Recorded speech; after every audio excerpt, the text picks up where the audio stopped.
I think there's a kind of a fatigue that is building. It is kind of nerve-wracking to be putting all of this initial time and effort and money up front, and still the potential of us not succeeding in our goal. It's all hinging upon, can we secure the finances and the resources and the location and the approval to do so. At this point, after all the nights spent awake working on the project and tastings and the beer festivals, it comes down to these last 3 days.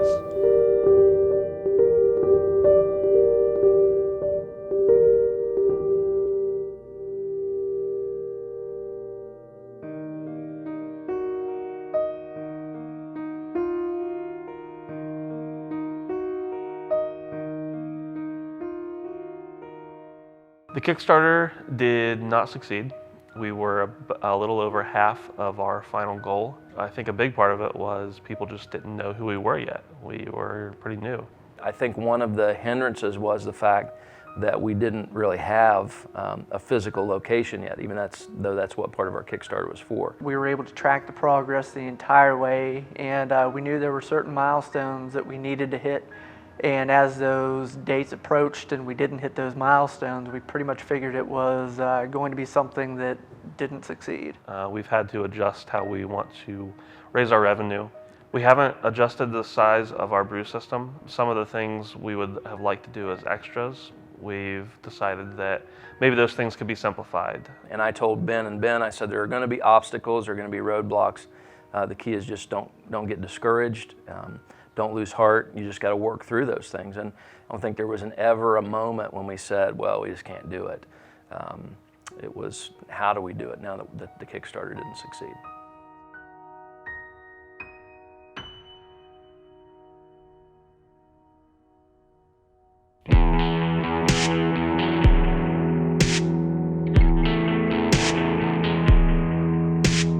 One of the big things that came out of the Kickstarter campaign, we were actually contacted by the owner of the building that we're going to be locating the Brewpub in. We have this building for rent. We want to have someone in there who is wanting to invest time into Butler and will also want to stick around for a while. We've since secured the building at 221 South Main Street in Butler, PA.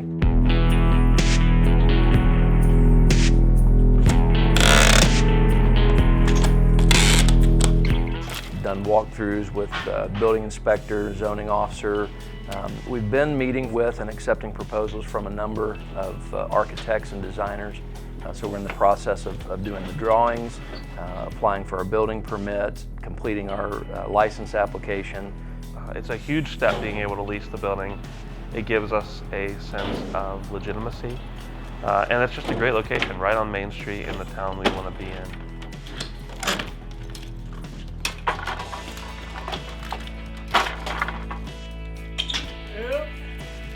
The way the building was set up before, it was set up as a card and gift shop. It hadn't really been renovated since the early 1980s. It's a little dated. You got to repair the floors, paint the walls, build the bar, redo the entire electrical system. And down in the basement is where it's going to really get fun, because that's where our brew system is going to be going in. We're looking to build, do everything as much as possible. That way it's less expense, plus it kind of puts a little bit of ourselves into the business, into the building. We're not at that point just going out and buying something and saying, oh yeah, this is our style. It's something that we're putting time and energy into. So it's been a huge step for us, and I think it's really added a lot to our venture to be able to lease the building.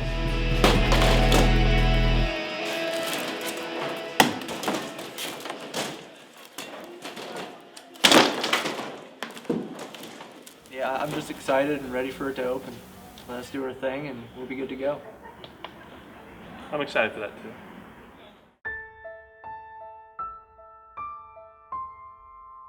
Out of nowhere, I'm confronted with all this momentum for the brewery moving forward. I'm confronted with either abandon this dream or your passion and the vocation that you've held for 15 years.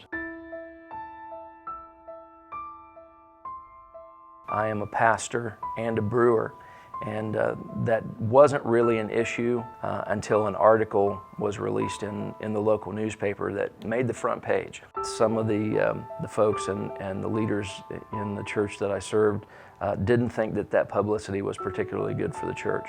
And I mean, it came to a point where I would have had to affirm that I believed what I was doing was wrong. I couldn't in good conscience say that I believed things that I didn't, or say that I didn't believe things that I did.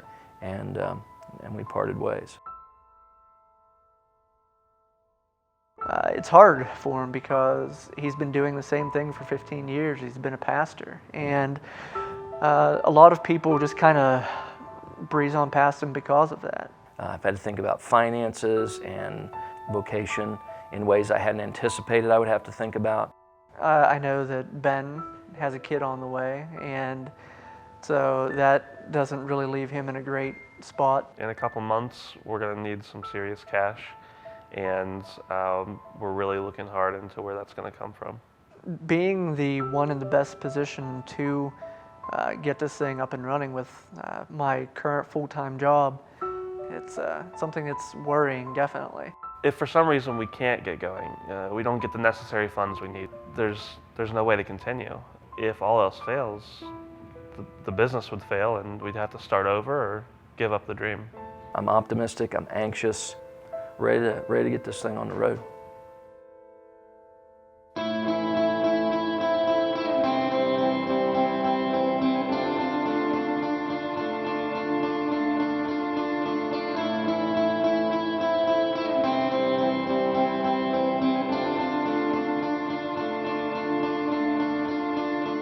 In the past months, we've obtained our building permits after a long uphill struggle.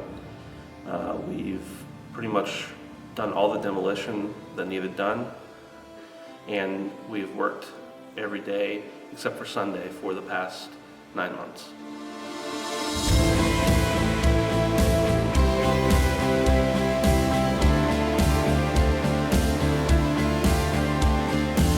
I think it's been about as much work as I expected, but I think it's taken a little longer than I expected. The hardest thing is waiting. Just the patience to work through all the little issues that pop up on a daily basis. I sleep less. I probably eat more than I should. I have less time to spend with my wife and my son. As tired as I am and as exhausted as we all are, I think we're all really excited and really on the home stretch at this point to getting the place open, to being able to interact with our customers and be able to see the fruits of our labor come to fruition. What I'm really expecting is for that to be somewhere between 4 and 6 weeks out, hopefully the shorter end of that. It's a really exciting time at this point. It's also a really busy and exhausting time at this point. We've prepared as well as we can, but of course you need to expect the unexpected. And I think just a few short weeks or maybe even a month, we'll be able to really sit back and say, okay, now we go to work.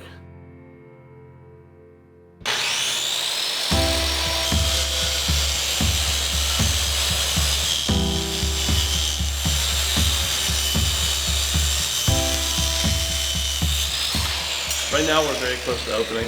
We have a lot of work left to do, but it's a lot of work that will bring things together very quickly.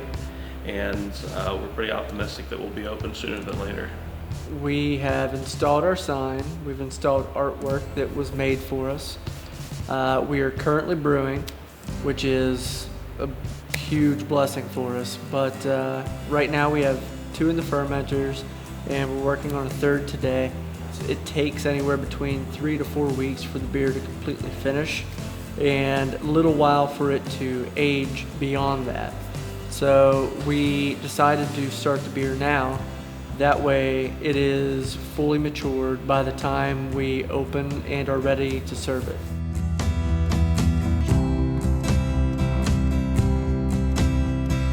It's plenty different now as opposed to when we were brewing it in the garage.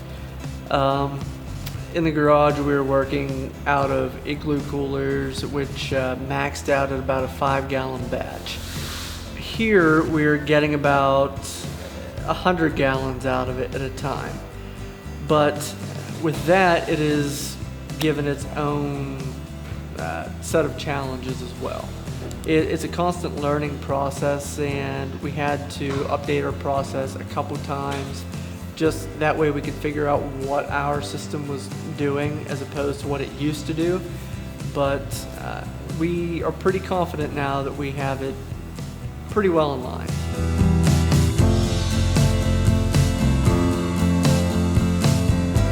We've been paying into a general fund every month. That way we can pay off our credit card debt as we're able.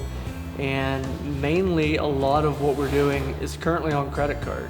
It's really difficult for a new business to get a business loan if they haven't been established already. We're really anxious to get open, not only from the money side, but we're really anxious to serve the community. There's been many people who have come and said to us, hey, we really want to come to your establishment. When can we come? If I had to predict, I'd say we'd be open in another 3 to 6 weeks, all depending upon the different agencies that have to give us approval before we can actually open our doors to customers. We are really anxious to start serving the community, start being a staple in Butler, and make Butler a destination, a place to come to.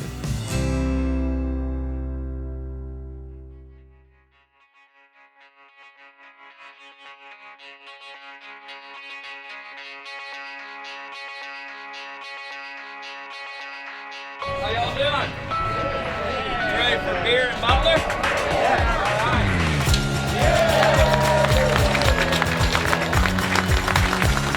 I was very nervous and anxious and happy and exhausted all at the same time. We'd come so far, and we had very few days off in the lead up to that, and we were all just kind of spent. The raw thrill of seeing everyone rush through the door at once is pretty incredible. And it's kind of unbelievable too, because for so long we weren't open. You anticipate that day, and then it's there, and then it's over, and you have that sense of accomplishment that we finally actually did this. So it was pretty cool.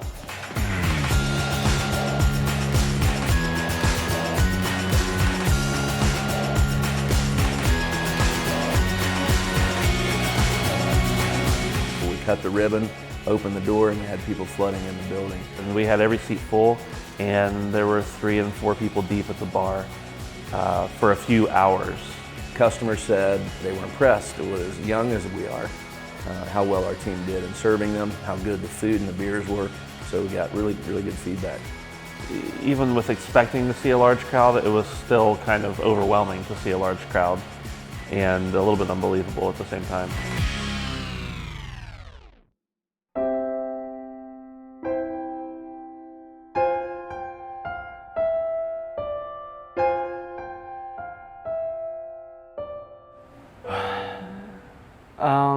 It's a breath of fresh air to finally be open, but at the same time, you have to take a deep breath to continue on for the long journey ahead.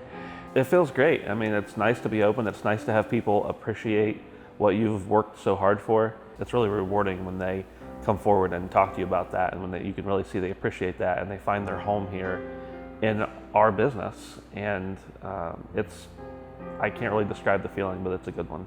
There was a very narrow window when you ask yourself, are we going to get done in time? Are we going to have sufficient capital to finish the task? The problem comes in when you know that you are going to be a benefit to the community, and you know that jobs are going to be created because of what you're doing, and you also know that you're not in a position to spend much of your own money. Ben and I ended up contributing money each month towards our brewery account. That way we could keep the bills paid. There weren't a lot of options within our own finances at the time. My income comes from the Brewpub, so it's sustaining me currently. Ultimately, I think it was all for the best.